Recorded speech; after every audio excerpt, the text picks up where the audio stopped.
Double negatives are where you use two negatives in the same statement. A lot of the times they give a sentence a different connotation than what you would get with a strictly positive statement. So like saying they're not unattractive comes off a bit different than they're attractive.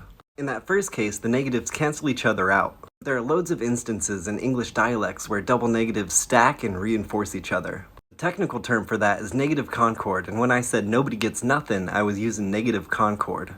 A lot of people like getting on their high horse about negative concord because it's not a feature of standard English. You can find them pedants pretending to not understand you or flat out saying you're speaking incorrectly.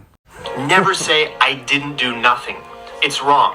Me, you'll find me speaking to you from the smallest horse possible, because I got that mini pony prose. Standard English is a formalized prose found in court documents, formal education settings, newspapers, and shit.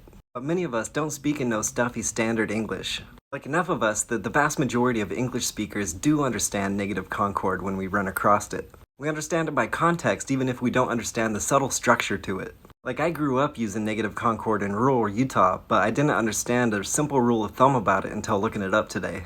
What makes it especially obvious that you got negative concord going on is there's a verb in there between the negatives. Like the need in we don't need no education makes it mean that we don't need education, but it hits a little harder. But without a verb in there, you don't get no negative concord. So saying we don't not need education means that we do need education, but it hits a little different.